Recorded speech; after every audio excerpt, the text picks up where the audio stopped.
السلام علیکم۔ آج ہم ایک کافی پریشان کن واقعے پر بات کر رہے ہیں جو احمد آباد کے شاہ پور علاقے میں پیش آیا ہے۔ جی، واقعہ دو نوجوان بھائیوں سے متعلق ہے، عمران اور حسان۔ ان پر الزام ہے کہ پولیس نے انہیں بہت مارا پیٹا۔ اور اس گفتگو کے لیے ہماری معلومات کا ذریعہ ہے آپ تک سماچار یوٹیوب چینل کی ایک رپورٹ۔ جی ہاں، اس رپورٹ میں متاثرہ خاندان سے بات کی گئی ہے، عینی شاہدین بھی ہیں اور ایس ڈی پی آئی اور AIMIM جیسی تنظیموں کے نمائندے بھی، پولیس کا موقف بھی شامل ہے۔ ٹھیک ہے، تو آئیے اس معاملے کی تہہ تک پہنچنے کی کوشش کرتے ہیں، سمجھتے ہیں کہ ہوا کیا، الزامات کیا ہیں اور کیا سوالات اٹھ رہے ہیں۔ تو شروع وہاں سے ہوا کہ دو بھائی، ایک 18 سال کا عمران، دوسرا 16 سال کا حسان، جی، رات کو دریا پور سے اپنی دکان بند کر کے گھر جا رہے تھے، شاہ پور۔ اور راستے میں پولیس نے انہیں روکا۔ بالکل، بظاہر تو گاڑی کی چابیاں مانگنے پر کچھ کہا سنی ہوئی، بحث ہوئی۔ یہاں تک تو لگتا ہے کہ شاید عام سی بات ہو، لیکن پھر کیا ہوا؟ یہی سے معاملہ بگڑا۔ خاندان کا کہنا ہے کہ چھوٹا بھائی حسان، اس نے موبائل نکالا، شاید ویڈیو بنانے کی کوشش کی۔ اوہ! تو الزام یہ ہے کہ ایک پولیس والے نے فون چھین لیا اور توڑ دیا۔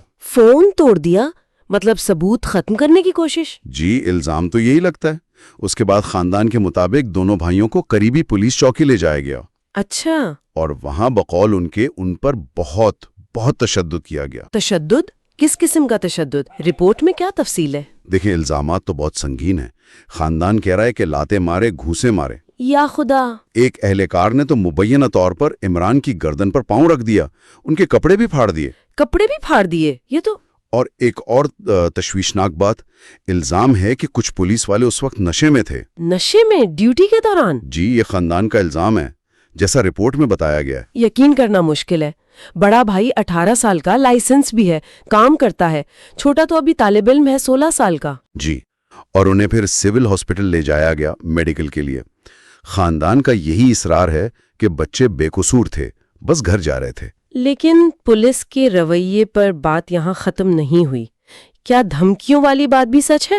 خاندان نے یہ الزام بھی لگایا ہے کہ جب انہوں نے شکایت کرنے کی بات کی تو انہیں دھمکایا گیا کہ ہم تمہیں دیکھ لیں گے۔ یہ تو بہت سنجیدہ الزام ہے۔ بالکل، لیکن اسی رپورٹ میں ایک اور پہلو بھی ہے۔ وہ کیا؟ خاندان نے یہ بھی بتایا کہ کچھ دوسرے پولیس والے بھی وہیں تھے، انہوں نے مداخلت کی۔ اچھا، انہوں نے کیا کیا؟ انہوں نے مار پیٹ روکنے کی کوشش کی اور کہا کہ بس کرو، بچے مر جائیں گے۔ تو مطلب فورس کے اندر ہی مختلف رویے دیکھنے کو ملے؟ جی، ایسا لگتا ہے۔ کچھ مبینہ طور پر تشدد کر رہے تھے، کچھ روکنے کی کوشش۔ صورتحال کافی پیچیدہ ہے۔ بالکل۔ اچھا، جب یہ سب ہو رہا تھا تو علاقے میں کیا رد عمل تھا؟ لوگ تو جمع ہوئے ہوں گے؟ جی ہاں، فوراً مقامی لوگ جمع ہو گئے۔ پھر SDPI اور AIMIM کے لوگ بھی پہنچے۔ وہ خاندان کی حمایت میں پولیس اسٹیشن گئے۔ اور پولیس کے اعلیٰ افسران وہ کب پہنچے؟ حالات کی نزاکت دیکھ کر سینئر افسران بھی آئے۔ ACP رینک کے افسر تھے، دوسرے تھانوں کے PI بھی تھے۔ تو ان افسران نے کیا کیا؟ کیا خاندان سے بات ہوئی؟ جی، انہوں نے خاندان سے ملاقات کی، ان کی درخواست لی اور یقین دہانی کرائی کہ جو بھی ملوث ہے اس کے خلاف سخت ایکشن ہوگا۔ خاندان کا کیا رد عمل تھا اس یقین دہانی پر؟ رپورٹ کے مطابق خاندان نے ان سینئر افسران کے رویے پر اطمینان ظاہر کیا کہ انہوں نے بات سنی اور تعاون کیا۔ لیکن کیا وہ صرف یقین دہانی سے مطمئن ہیں یا ان کے کچھ مطالبات بھی ہیں؟ نہیں، صرف یقین دہانی نہیں، وہ واضح طور پر کہہ رہے ہیں کہ جو اہلکار ملوث ہیں انہیں معطل کیا جائے۔ ایک کا نام راٹھوڑ بتایا گیا ہے رپورٹ میں۔ معطلی کا مطالبہ ہے؟ جی، اور وہ کسی قسم کا سمجھوتا مطلب راضی نامہ بالکل نہیں چاہتے، صرف قانونی کارروائی اور انصاف۔ صحیح۔ ایک اور بہت اہم سوال اٹھایا گیا کہ پولیس چوکی میں CCTV کیمرز کیوں نہیں تھے؟ یہ واقعی ایک بڑا سوال ہے۔ جہاں مبینہ طور پر یہ سب ہوا وہاں کیمرے ہی نہیں۔ جی، یہ بذات خود تشویش کی بات ہے۔ اس واقعے کو کیا کسی بڑے پس منظر میں بھی دیکھا جا رہا ہے؟ جی، رپورٹ میں SDPI کے نمائندے نے بات کی ہے۔ انہوں نے اس واقعے کو ملک بھر میں پولیس پر لگنے والے تشدد اور کرپشن کے الزامات سے جوڑا ہے۔ اچھا۔ انہوں نے کچھ نیوز ایجنسیوں کے ڈیٹا کا حوالہ بھی دیا جیسا رپورٹ میں ہے، اور گجرات کا ذکر کیا کہ وہ مبینہ طور پر کسٹوڈیل اموات میں آگے ہے۔ انہوں نے پولیس کے کردار پر سوال اٹھایا کہ وہ محافظ ہیں یا خوف پھیلانے والے، اور یہ بھی کہا کہ شاہپور ایک پرامن علاقہ ہے، اس کا ماحول خراب کرنے کی کوشش کی جا رہی ہے۔ ٹھیک ہے، یہ واضح رہے کہ یہ خیالات اس نمائندے کے ہیں جو رپورٹ میں شامل تھے۔ جی بالکل، ہم صرف رپورٹ کر رہے ہیں جو ذرائع میں کہا گیا۔ تو ان سب کے بعد خاندان کا آخری موقف کیا ہے؟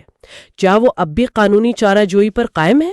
جی بالکل، سینئر افسران کی تسلی اپنی جگہ، لیکن وہ قانونی راستے پر چلنے کے لیے پرعزم ہیں۔ ان کا پیغام کیا ہے؟ ان کا پیغام جو رپورٹ سے ظاہر ہوتا ہے وہ یہی ہے کہ ظلم برداشت نہیں کرنا، اس کے خلاف آواز اٹھانی چاہیے۔ یہ ہر ایک کا حق بھی ہے اور ذمہ داری بھی۔ تو یہ واقعہ کئی اہم سوالات کھڑے کرتا ہے۔ پولیس کے اختیارات کا استعمال کیسے ہو رہا ہے؟ شہریوں کے حقوق کا تحفظ کتنا یقینی ہے؟ اور احتساب کا نظام وہ کتنا مؤثر ہے؟ بالکل، اور سب سے بنیادی سوال شاید یہ ہے کہ جب قانون کے رکھوالوں پر ہی ایسے الزامات لگیں تو عوام کا اعتماد کیسے بحال ہوگا؟ صحیح۔ اور مستقبل میں ایسے واقعات کو روکنے کے لیے نظام میں کیا تبدیلیاں ضروری ہیں؟ کیا اصلاحات لائی جائیں کہ پولیس واقعی عوام کی محافظ بنے، نہ کہ ان کے لیے خوف کا باعث؟ یہ سوچنے کی بات ہے۔